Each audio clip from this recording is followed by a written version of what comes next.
अस्सलाम वालेकुम दोस्तों, इतवार की सुबह सुबह सबसे पहले मैं पहुंचा 47 स्टेडियम उमर शाही के पास। उसकी भैंस ने देना था बच्चा, माशाल्लाह थोड़ी देर के बाद उसकी भैंस ने बच्चा दे दिया था। वो थी जी कट्टी। मैंने उमर शाही को दी मुबारकबाद। मैंने कहा माशाल्लाह आपकी भैंस ने तो घर में रौनक लगा दी है। खैर मैं उमर शाही के पास से होता हुआ पहुंचा जी चाचा असलम के पास, यानी शहजाद भाई के घर। मैं वीडियो बना भी रहा था और चाचा असलम से पूछ रहा था कि चाचा मैं वीडियो बना लूँ। चाचा ने कहा वीडियो तो बना रहे हैं, तुम बना ही रख। यहाँ पर शहजाद भाई अपनी भैंसों की खिदमत कर रहे थे माशाल्लाह। उसके बाद शहजाद भाई ने ला के थे मुझे प्यारा सा नाश्ता, उसमें एक अंडा, मिठाई और चाय थी। माशाल्लाह बड़ा मजे का नाश्ता था। क्योंकि सुबह मैं घर से जल्दी निकला था तो नाश्ता करके नहीं निकला था, तो यहाँ पर मेरा नसीब लिखा हुआ था माशाल्लाह। फिर मैं चाचा असलम से पूछ रहा कि चाचा आप भी आओ मेरे साथ बैठ के खाओ। मैंने बड़ी कोशिश की लेकिन चाचा ने कहा कि मैं नाश्ता ऑलरेडी कर चुका हूँ। मतलब कि चाचा असलम ने सुबह सुबह दही ते मक्खना नाश्ता कर लिया। उसके बाद मैंने जाना था चिराग वाले मोड़ पर, तो चाचा असलम ने कहा कि मैंने अपनी जमीन ले जा। तो वहाँ पहुंचकर चाचा असलम ने मुझे बताया कि मेरी जमीन ये है। मैंने कहा माशाल्लाह और आगे चल दिया। चिराग वाले मोड़ पर पहुंच गया भाई ताहिर के घर। तो जहाँ पहुंचा तो उनकी मुर्गियां 11 बज चुके थे, अभी तक डरबे में बंद पड़ी थी। सीधी सी बात है, ये बात तो मुझे बर्दाश्त नहीं हुई ना।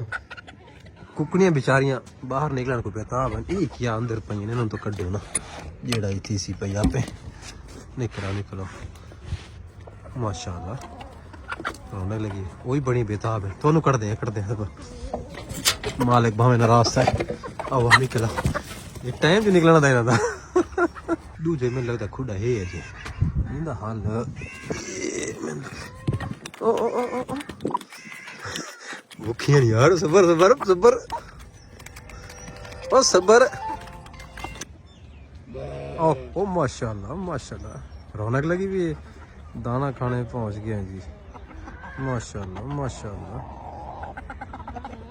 थोड़ी देर बाद ताहिर भाई भी पहुंच गया। उसकी भेड़ ने देना था बच्चा, और आज तो माशाल्लाह जानवरों के बच्चा देने का दिन था, तो माशाल्लाह भेड़ ने भी दे दिया बच्चा। तो ये थी चीज प्यारी प्यारी ले ली मैंने, उसके साथ बैठकर वीडियो बनाई। और इसी दौरान मुझे कॉल आई हुई थी भाई चौधरी नदीम की। उन्होंने मुझे कहा था कि 12 बजे आपने पहुंच जाना है, खैरात का प्रोग्राम है। वो सालाना खैरात बनाते रहते हैं जब उनकी कमात की कटाई का सीजन शुरू होता है। तो यहाँ पर बैठे थे भाई नदीम के वालिद मोहतरम चाचा अनवर। उन्होंने बच्चों को कहकर चावल मंगवाए और यहाँ बैठ के मैंने चावल खाए, उनके साथ वीडियो बनाई। उसके बाद भाई नदीम ही पहुंच गए। नदीम भाई के साथ बड़ा प्यार भरा मोहब्बत भरा ताल्लुक है। उसके साथ बैठकर काफी देर गपशप की। उसके बाद मैंने जाना था 66 चक में आसिफ जेबेद भाई के पास। सफर करता हुआ पहुंच गया जी 53 चक के मोड़ पर, और उसके बाद आया जी ये 53 चक। यहाँ का माहौल मुझे बड़ा प्यारा लगता है माशाल्लाह, खूबसूरत एनवायरनमेंट है। 53 चक के बाद अगला चक है जी 58 चक। ये 58 चक था। उसके बाद मैं आसिफ भाई के फार्म पे पहुंच गया। आसिफ भाई ने कहा कि मेरी वीडियो ना बनाना क्योंकि मेरी हालत वीडियो बनाने वाली नहीं है। खैर यहाँ का मैंने विजिट किया। उसके बाद वापस आया जहान खान के नजदीक, यहाँ पर इमरान भाई के पास। यहाँ पर पहुंच गया तो ये उनका कजन मुझे मिल गया। यहाँ पर इस बेचारे का मसला ये हुआ कि ये दरख्त से गिरा है, उसका बाजू का कोई पट्टे का मसला बन गया है और इसका बाजू काम नहीं कर रहा। मैंने कहा यार इसको उठा के देखा। उसने बेचारे उठा के दिखाया लेकिन वो काम नहीं कर रहा था। मैंने कहा यार आप डॉक्टर को चेकअप करवाओ यार, आप तो अभी छोटे बच्चे हो, आपके लिए तो ये सारी जिंदगी का मसला हो सकता है। उसके बाद जहूर खान भी बाहर निकला है। उसने कहा यार तुम्हारी वीडियो क्यों नहीं बनाना। मैं यार आ तेरी भी वीडियो बनाना, जिंदगी का कुछ पता है। खैर उसके साथ मैंने वीडियो बनाई। के बाद इमरान भाई की बकरी ने जो बच्चे दिए थे वो देखने लग गया। वो छोटे छोटे बच्चे थे, आज वैसे बच्चा पैदा करने का दिन था। बकरी ने 2 बच्चे दिए हुए थे। मैंने इमरान को समझाया यार कि ये जो छोटे बच्चे होते हैं ये सर्दी को बहुत महसूस करते हैं, इस वजह से आपको सर्दी से इनको बचाना पड़ेगा। उसके बाद यहाँ से होता हुआ मैं पहुंच गया जी 40 चक में सही फिरोज के डेरे पर, और यहाँ पर मिल गया मुझे बाबा अब्दुल मजीद जो कि सोए हुए थे और मुझे देखकर वो उठ के बैठ गए और मैं भी इनके साथ जाकर बैठ गया क्योंकि बुजुर्गों के साथ बैठना भी चाहिए। और मैंने सोचा कि ऐसे लम्हों को वीडियो के अंदर सेव भी जरूर करना चाहिए। यहाँ पर जाने का बड़ा फायदा ये हुआ कि मुझे एक बच्चों ने छलियों का बड़ा भरा हुआ शापर लाके मेरे पास रख दिया और उन्होंने मुझे कहा कि ये आपका तोहफा है, और बाबा अब्दुल मजीद ने मुझे इसके भूनने के मुख्तलिफ तरीक़ाकार बताए।